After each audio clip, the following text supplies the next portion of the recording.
Welcome back, everyone, to this week's episode of GoTigers247's Film Room. I'm your host, Christian Fowler, and joining me, as always, is former Memphis Tigers offensive lineman Gabe Kuhn. And Gabe, I'm going to let you flex a little bit because last week on the episode, you said Memphis could struggle, could be a trap game. They barely snuck out of Tulsa. I mean, realistically, they shouldn't have won. Absolutely Shamari Brooks, I said they needed to stop the run. They didn't. Shamari Brooks ran the ball 39 times for 156 yards.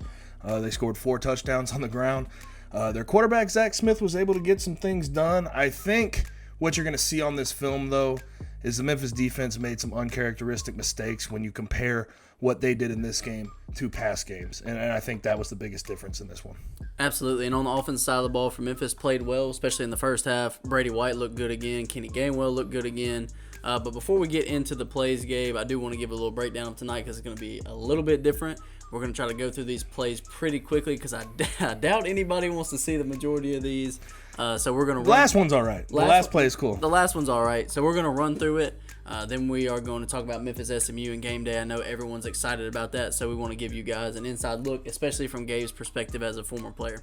So there won't be any F-bombs dropped this week. I know Christian was waiting for one. But this is not as fun of film as it was last week. It was the best intro ever. That was all right. It got bleeped out. So. I mean, kind of. But you start off the game here.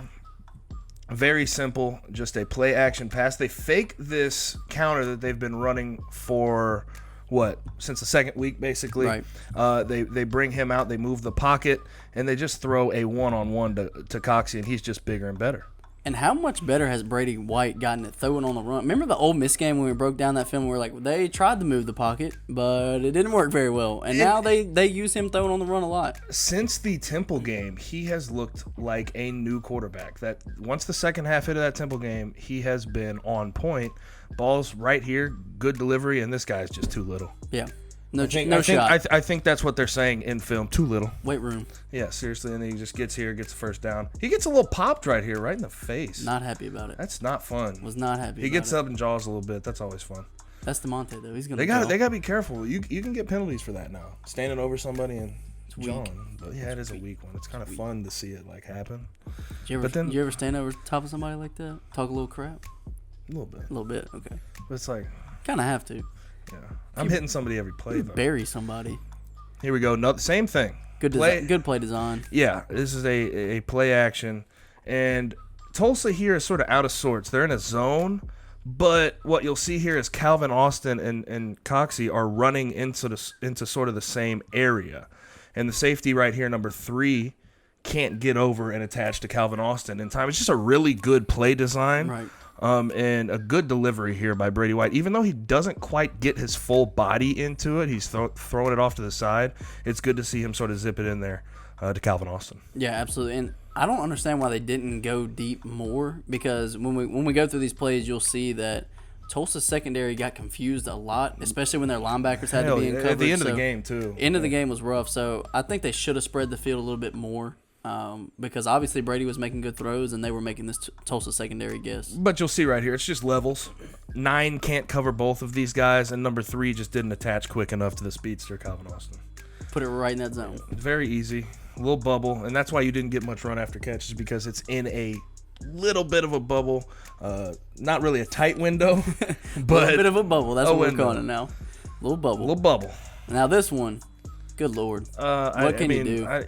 If you're Tulsa, I feel like we're running out of adjectives. This and right things here to describe Kenny Gainwell at this point. We out of pistol, you run an outside zone, and you know this is sort of his bread and butter. He gets out here, and he sort of sees this developing a little weird. He doesn't see the full reach, so he makes Joey Magnifico and Obenai's right, basically, and then just look at that spin. You want to give me a Chris Berman? Whoop! See, that's what that is right there. And good job by DeMonte Coxie. Yeah, that is. He's gonna block until the play is over, and sometimes a little after the whistle blows. But you'll see right here, he helps Joey Magnifico here get a nice little pancake. This is always fun to get an assist. But look how much ground he covers with this spin. It's like he comes into the game and's like, how can I make everybody freak out this week? Like, what move can I do that no other running back can do? Because he's not even past. He's right at the line of scrimmage right here, so he barely has a full head of steam, not even a full head of steam, and just busts out this spin move out of nowhere. Especially with the spin, he's so instinctual with it. Like you don't see like. Some people look odd when they spin. He is so natural and instinctual with it. And then that's what you want to see out of a young running back. House cold. Easy. All day. Easy money. But this is our playmaker. We've been calling this. But this is, I don't know what the hell Tulsa's thinking. RPO action and like, you see the safety here on the 30-yard line just immediately dive down and sell out. So now, out here on the outside, you have trips to the right of the field, to the long side of the field. You have 3-on-3. Yep. And you can't do that against this receiving corps. They're going to kill you. You run sort of a vertical on the inside, and Antonio Gibson sort of rubs number 8 off, and he's not able to catch back up. And it's just easy. It's so easy. Shouldn't be that fast for that. I mean, we've said it like every week now because he scores a touchdown like every week now since we've said that he needed to be integrated more in the offense. He is too fast. Unfortunately, it was because of injury, but hey, it's worked out. However it works. Here's Shamari Brooks. This is a guy that I said going into the game they need to stop. And he ran the ball 39 times. Philip Montgomery, the coach of Tulsa, over the years has used his running backs and his O-line to a fault at times, and you knew that was going to happen. But I want to get to the back view of this one. This is you'll see here, John Broussard, number 9, just dives down a little too fast and can't make the tackle. But there were deeper issues involved with this. And we were talking about mistakes before when we previewed this. So I'll show you right here. The patience, though. I mean, I know you're going to get into a little bit more specifics with the way Memphis' defense played, but for Tulsa and Shamari Brooks, this is great patience. He let the play develop, and obviously House called it, but there's a reason why, Gabe. So this is what we would call sort of a tackle power. Number 65 here, the left tackle, is going to come around, and his assignment is to get up on 35 Tim Hart here. What you'll see here is O.B. Goodson is supposed to have the A gap, and it looks like Tim Hart is thinking, okay, I have the B gap. What happens is O.B. takes the B gap, and Tim Hart, number 35, is in absolute no man's land. All the bodies are blocked up after that. He's not even blocked, but when you have a crease like this, Shamari Brooks is experienced enough, and he's good enough to hit this downhill and make you pay.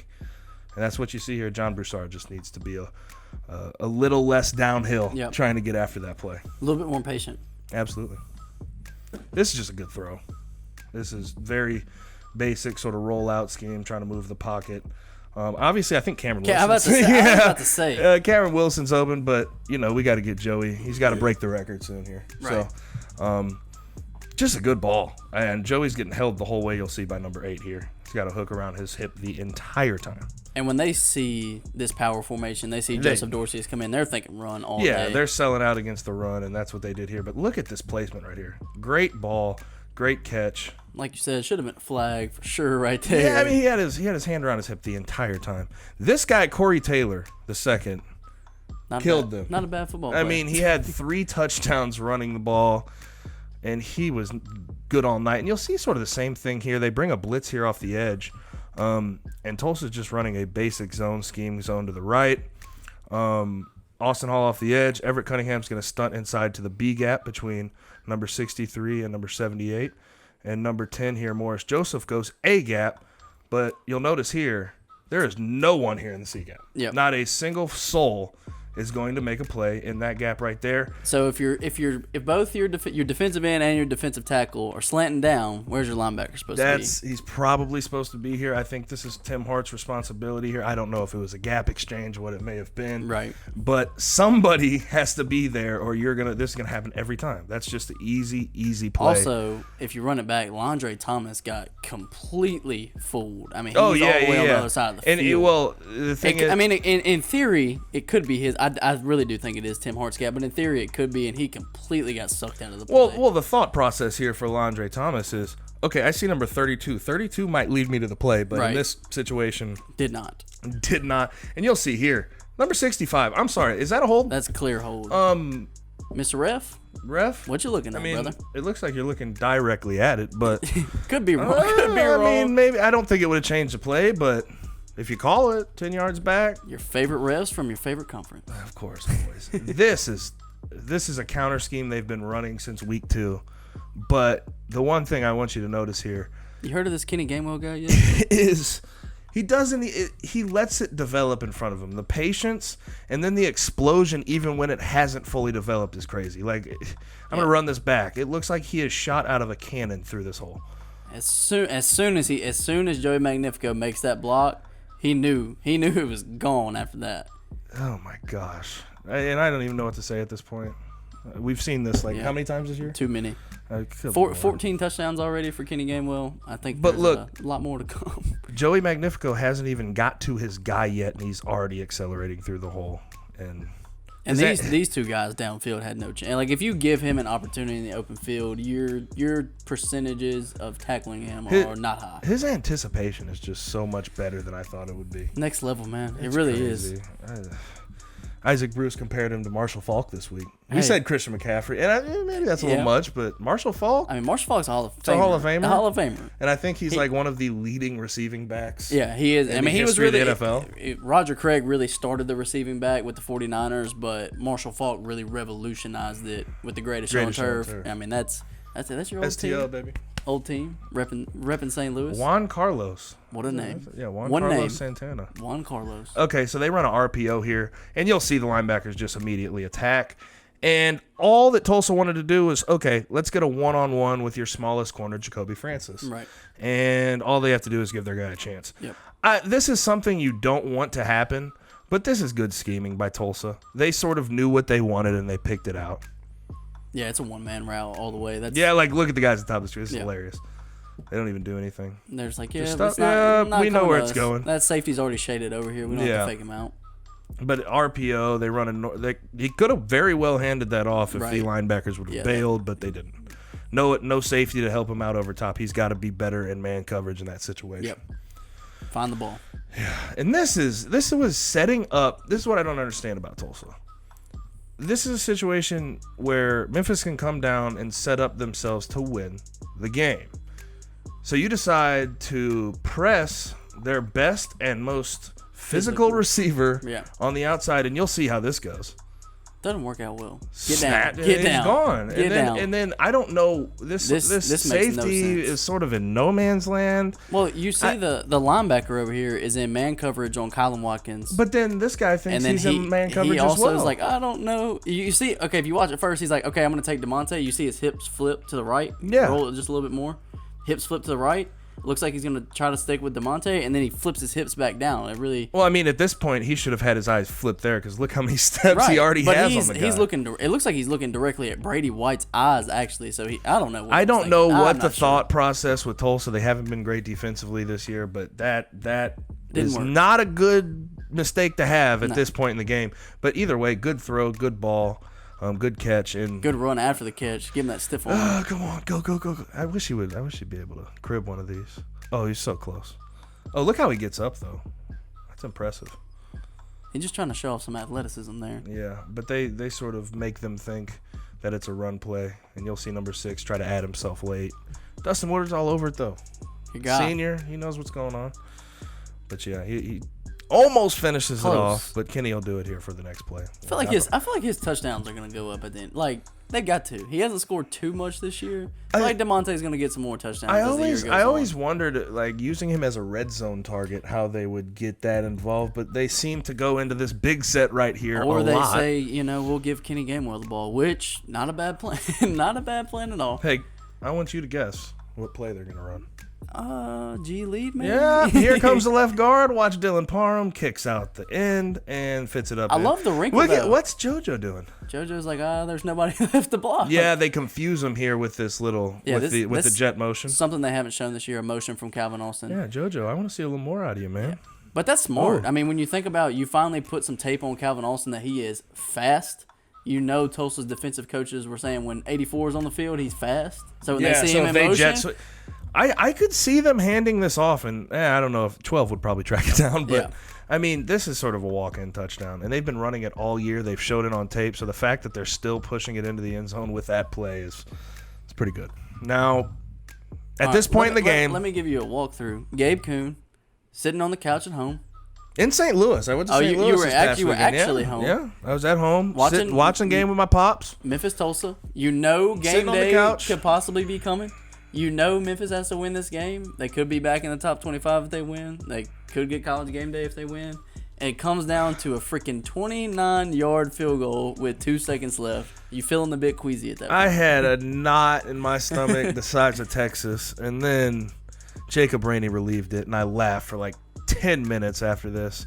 I don't know how you missed this. Obviously, you have Scotty Dill here in the middle coming for the block. Maybe he got scared. I don't know. I have no idea. Okay, but you think of this is Tulsa, 29 yards, and they said it was from the right hash. That ain't the right hash. That's damn near in the middle of the field. Yeah, but it's Tulsa. They don't win these types of games. They don't win. Yeah, exactly. So this kicker was probably literally about to piss in his pants. And he's like, we have a chance to be one of the best teams in the conference. All we need is a freaking 29-yard field goal, 8 yards away from an extra point, and he just freaking shanks it.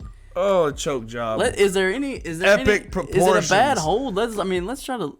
No, the hold is perfect. Hold. Laces out. Well, laces out, Marino. But anyways, I think what the thought here from him was, okay, I'm a little bit to the right. I'm going to try to pull it, but you don't need to pull it that much, man. Like you said, you're not on the hash. You were almost in the middle of the field. But just I just want people to know, if he makes this, game day doesn't come to Memphis. No, game day's not coming. You're not in the top 25. Tulsa almost ruined your season. And almost ruined SMU's chances of being on a game day later in the season.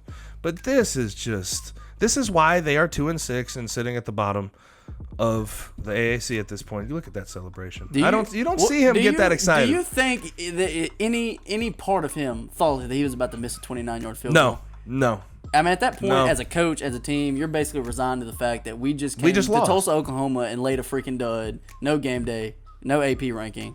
Gonna be hard to win the AAC West at this point. Then he just pulls it. It's beautiful. Jacob Rainey. I know his name. I feel bad for the guy. I can't lie. Memphis Tigers MVP, the 2020 season. Jacob Rainey. But with that being said, we flew through that pretty quickly. I think it felt like it at least. Probably not. Probably not. We're not good at that. But with that being said, it's time to get to the topic that matters now. That game's in the past. It's over. Memphis won. Who cares if it was a close game at this point? They survived, and that's what you got to do. Now, fast forward. We're a few days away from arguably the biggest day. I don't even know if it's arguable at this point. The biggest day in Memphis football history? For me, no question, the biggest day in Memphis football history. They have some things that they did back in the 60s where they were undefeated teams, but that was the 60s. We're talking about college game day. This is big-time stuff happening in this city. And regardless of if it's at Beale, regardless of if it's at Tiger Lane, I think it's going to be a great celebration of what this program has brought to this city that before I came wasn't even a chance to do anything. No, because when you came, it was still pretty bad. The record when I came was 4-8. Right. And Coach Justin Fuente was going to be in his second year when I showed up. His first year was abysmal. Jacob Karam was the quarterback. They had guys left over from the Larry Porter era, and it just was not good. And what I saw was sort of a vision.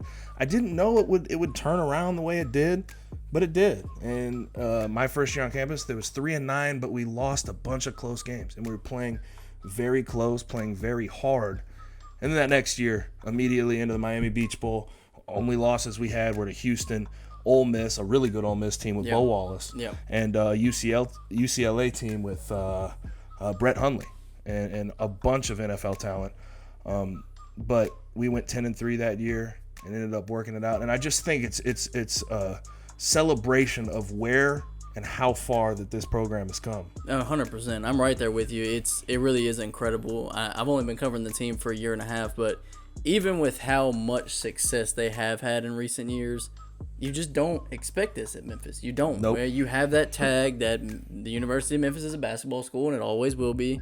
The football team is good year in and year out, but good enough to get a college game day, you don't really expect it. So this game means very vital things to who can represent the group of 5 in New Year's 6 capacity. And I think whoever wins this game has obviously the best chance to go do it. SMU hasn't lost the game.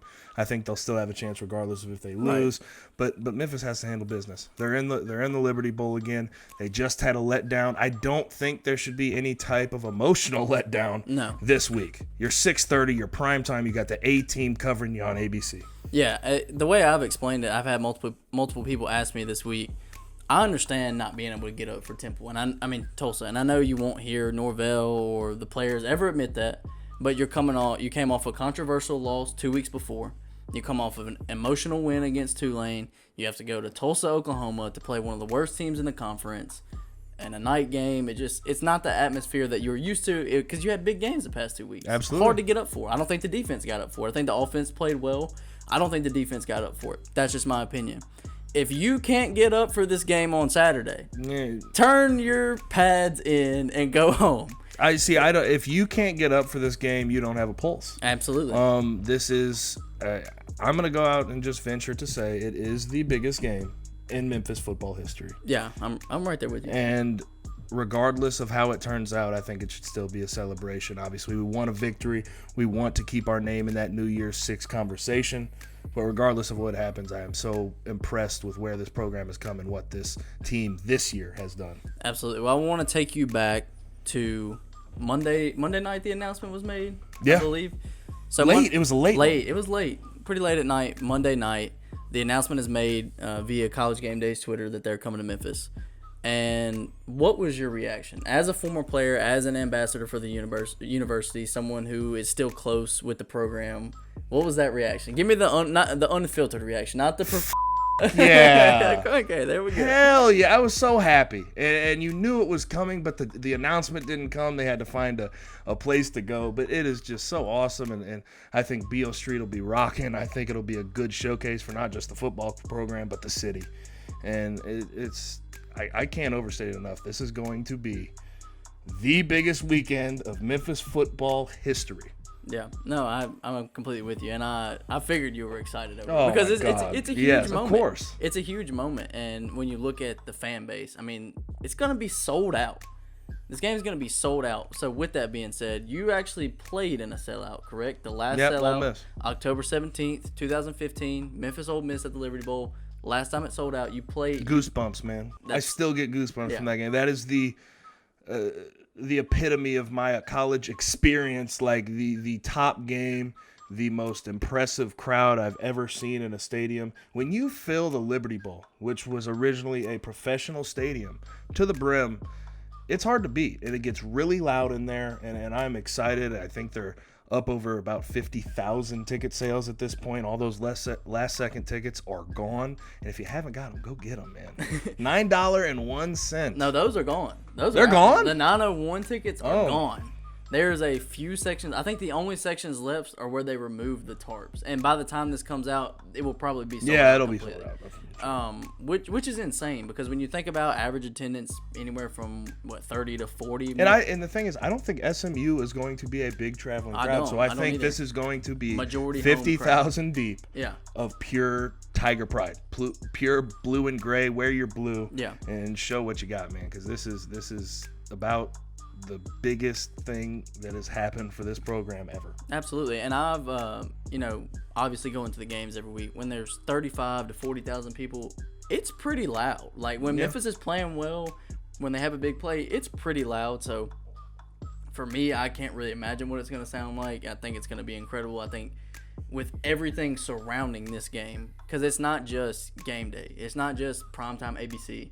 These are two really, really good football teams. These are two top 25 teams in the country for a reason. So we might need to break down what SMU is. We might. Shane Bichelle, transfer from Texas, throws the ball around the yard. Okay, slings it everywhere. The best passer in the AAC so far this year.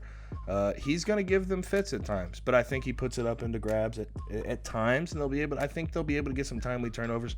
They cannot turn the ball over, but the key to this game, if I'm looking at it, and I don't think the Tigers have struggled all year with this, the key to this game is establishing the run.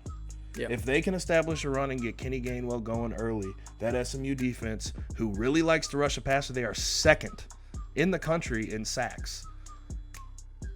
Kenny Gainwell is going to have to get going. And once he gets going, I think that'll put them on their heels, and the Tigers will be able to do what they want. And, Gabe, that's really the key to slowing down a good pass rush is being able to run the ball, being able to set the tone. It's not a crazy scheme to have a tight end or to have max protection or anything like that.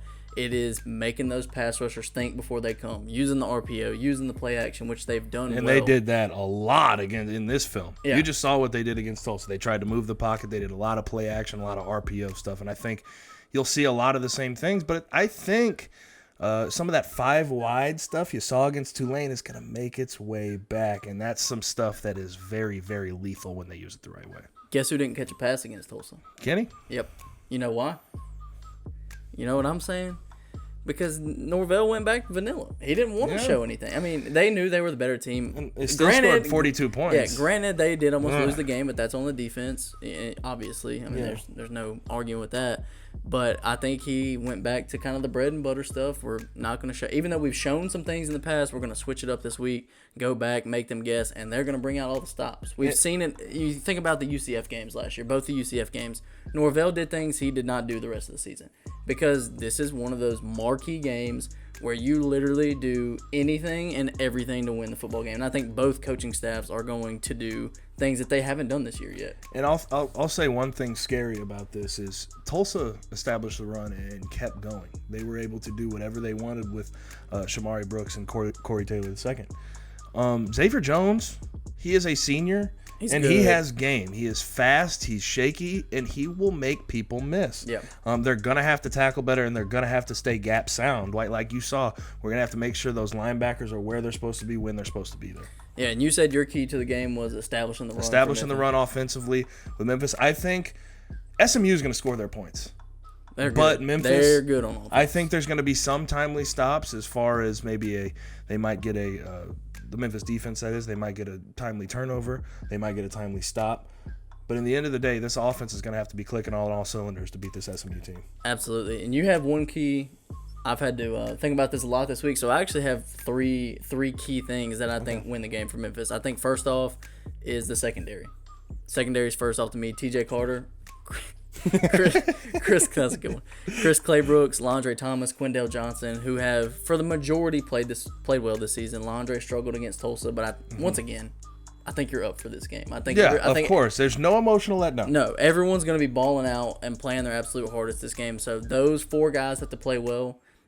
Fortunately, not fortunately, that sounds kind of effed up, but Reggie Roberson is looking like he will not play. Yeah. Which is, I mean, it is. That's fortunate for Memphis' defense. I mean, that's James Proche will still be there. James Proche is still good, still a really good wide receiver, but Reggie Roberson is their other go-to guy. They have They have 2 number 1 receivers. There's no 1 and 2. It's 1A and 1B between those 2 guys. So if Roberson does not play, then that gives Memphis 1 less target they have to worry about. Second thing, pass rush. Yep. I think it's Absolutely. huge on Shane Buechele. Because if you give him time in the pocket... Don't let him get comfortable. Don't let him get comfortable. Because he will chunk it, like you said, all around the yard. He has a big arm. He's very accurate on the deep balls. And he loves to throw deep balls. He's not a guy that likes to dink and dunk. No. Every single possession that they have the ball, he will take a deep shot. Yeah, and you can count on it. It will not be one of these things where they go 3 and out. No. If they get to third down, they're going to throw a deep ball. Yeah. And that's what they like to do. And I spoke with one of SMU's writers for 247 Sports, and that's what he said. That's what he said Tulsa did in the first half against them. He said they made them sustain drives. And this team is not built, SMU is not built to sustain drives. Play. They are built around the big passing play, getting chunk yardage. So if you limit that, how do you limit that? Good secondary play, rushing the passer. Bryce Huff has got to be alive. He's been really good the past 2 weeks against Tulane. Yep. Against Tulsa, he was really good. He's got to be there. He is your best pass rusher. 100%. He's got to come out. Everett Cunningham's got to play well. Jaleel Clemens has to play well. I think we'll see more blitzing this week personally because they're going to try to go deep. So why have everybody in pass protection? You got to make Shane Buechele uncomfortable. Yeah. And if you make him uncomfortable, he will be in positions where he might throw an errant pass. And if he throws an errant pass, you get turnovers or incompletions, and that's what you're looking for at all points. And then what's the third point? Got one more Yeah, piece to add. I got one more piece to add to this pass rushing thing. Because from breaking down film every week, we've noticed what Adam Fuller has done. Yep. Against Ole Miss, he threw out a lot of different stuff, and it kind of varies from week to week, and obviously that goes into scheming and game planning. But in a game like this, I think you make him uncomfortable. I think you do throw a lot of different looks, a lot of disguised blitzes that you haven't used as much recently. Third point, to me, gets overlooked, special teams. Special teams in big games like this are absolutely massive because I don't think there's going to be a lot of punts in this game, but they flip field position. When you make a team go 90 instead of 50, it's huge. You can't, and the thing is, with SMU, you can't let them get good field position. No, not at all. They'll take advantage and they'll throw a deep shot into the end zone. Yeah, give them a 1st and 10 at the 50 and see what they do. They'll score. They're going to score. Yeah. But if you give them a 1st and 10 within their own 20, it's going to be tough for them to start driving. They're going to have to sustain drives, and that's just what you talked about. If you get them in that sort of situation, that's not what they like to do. No, it's a lot more tough for them when they have to sustain drives. But going back to the atmosphere of this, because I do think it's obviously unique to have someone like you to get a different perspective on this. And also it's unique because it's never happened before. Yeah.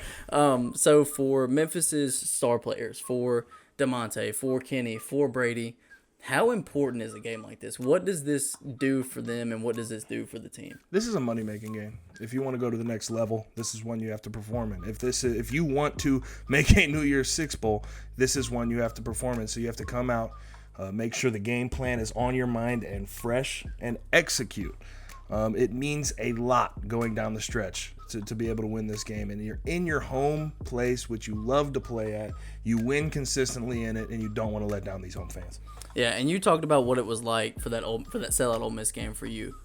Do you think this will be even grander than that? What does this look like, just optically, and what does this look like as far as? I think it means more, and I'll tell you why. That was a non-conference game. Right. This is a conference game that means so much to what they can do in the postseason, and what these players will be able to do with their careers down the road. So I really expect these guys to be clicking on all cylinders.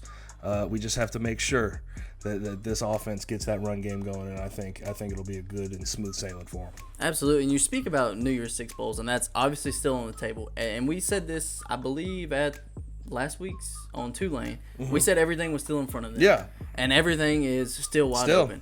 And you have, so currently they're third in the conference. So, SMU leads the AAC West, but they face off this weekend. So exactly. If the Tigers go ahead and win this one, they'll be right in the top spot. Yeah, they will be top because they're currently off of technicality because they're 3-1 in the conference. Tied for first. Tied for second because Navy's 4-1 in the conference and 6-1 overall. Okay. Memphis is 7-1, 3-1 in the conference. You know all those technicalities, but they've beat Navy head to head. Yeah, so they have their tiebreaker. Right. So you get that. You beat SMU. It's looking really good at that point. Now, granted, you still got to go to Houston, which is obviously if you learn from SMU, it's going to be tough. And we're not trying to look too far ahead here, but this is what's in front of them. So you have Houston. Cincinnati. Cincinnati is your last game of the year. And USF. And USF on the road, and they stink. They're bad. They're just a bad football team. But you still have two big games after this that are losable games. I mean, you could go to Houston and lose, 100%. And Cincinnati could come here and They have played close with every team. You saw what they did against SMU. It was 34-31 SMU, and it was, if it weren't for Houston stalling out on their last drive, they could have very well gone down and won the game. Yeah, and it is, to me, it's crazy, and it hasn't really been a storyline that's covered, but this is like two magical seasons for two programs. One that for Memphis that is, like I said, always been viewed as a basketball school, and football's never been the biggest topic when talking about Memphis. Yep. And SMU, who's had this dark shadow over them for so long. Sonny Dykes getting 31 transfers to come in. Right. 31. That's unprecedented. Yeah, that wild. Doesn't happen. And this team is such a new look. Over the years, when I played, we never lost to SMU. Yeah. 63-0, right? It was 63-0 at halftime in 2015. It was the last game of the season in the rain.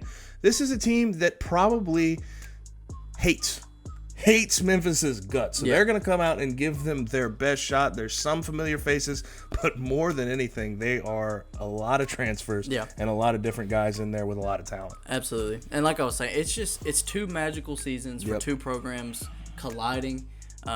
Like you've heard with SMU, like they had the game against Tulsa that they could have lost. They had the game against Houston that they could have lost. They played close with Arkansas State, found a way to win those games. Memphis played close against Tulsa. They've had some games like that where they've come out in the end. And they've looked dominant at times. Right. So you have these two seasons that are combining. They're coming together, and somebody's got to win the game. So it should be a lot of fun. I expect, obviously, a great shootout. I'll say shootout all the way. Give me a score prediction. My score prediction: 48-45. Okay. 48-45 is my prediction. I think the over under right now is like Tigers winning. Are you 71. saying Tigers winning? Yeah, 48-45? it's tough. It could go either way. If it's 48-45, I'll tell you what I got. Let's see what you got. 38-30. It ain't going to be as high scoring as you think. 38-30. I'm going Tigers. By 8. Yes. Awkward, right? A little bit awkward. Were you shocked that the line is 6? 6. Because it came out. It started at 3. As soon as I saw the receiver was not going to be able to play in the game, I sort of saw that sort of shift because that's been Shane Michelle's guy this year. And then the home field advantage already gives you 3. Yeah. So that is somewhat surprising. But I could see them covering. I could see it. It's going to be fun. It's going to be fun. It's going to be wild. I think we're gonna. I'm excited. I think we're gonna see a good football game. I don't think it's one of those games where it's like, oh well, SMU could come out hot and blow them out, or Memphis could come out hot and blow them out. I think it'll be a close game. It's too high emotionally. Yeah, there's too much surrounding this game. There's too much hype around this game for it to come out and be a dud. Yep. Now I could look stupid if it doesn't come out and be a dud, but I hope that's not the case. I hope it is fun because the atmosphere is going to be incredible. I don't think I have to hype anybody up for this one. I don't think I have to say come out this week, or if you can't come out, watch it on TV. Hey, and if you're on Beal, make sure you drink beer, not liquor, because if you're out there at 8 a.m. and it's a 6:30 p.m. start, you ain't gonna make it. You're not gonna make it if you're drinking the liquor, man. Not making it. So be careful. Be careful. Look out for one another. Right? That was Brooks Hansen's tip. He was like, Brooks is in Birmingham. Yeah. He was like, Alabama fans down here are used to this game day stuff and starting drinking in the morning and having a night game. He was like, guys, pace yourselves. It's important. It's important. It's a party day. So party, have a great time, pace yourself. You want to see the game. So that's really all we have for this week's episode. A little bit different this week, as we said, coming into it with what's obviously going on Saturday. Enjoy the game. Enjoy the atmosphere. It could be a once-in-a-lifetime thing. This is not something that happens in Memphis and for Memphis football. Marquee day for the franchise, so enjoy it. Live it up. Go to the game. It should be loud and wild, like Gabe Kuhn said. With that being said, make sure to go check out Gabe Kuhn's podcast, the TKT podcast he does with his brother Alex. Talk about everything on there from college football, NFL, spreads, betting lines, everything. Of course, all of it. Cover it all. Don't listen to our betting advice, though. We're not that great. You're not good at the betting advice? No, I ain't gonna make you take my picks. Okay, well, don't listen to his betting advice. We tried. It doesn't work out that well, though. Don't listen to Gabe's betting advice, but everything else Gabe says, pretty reputable if you ask me. Guy that studies the game, really has a great football mind, as you can obviously tell. But with that being said, head over to the site, GoTigers247.com. We've got tons of stuff coming out right now. Game day, basketball season starting next week, so it's getting a little crazy right now, but definitely some things worth checking out. And that is all we have for this week. Come back, chill with us next week, see how SMU and Memphis turned out, and check out the plays there.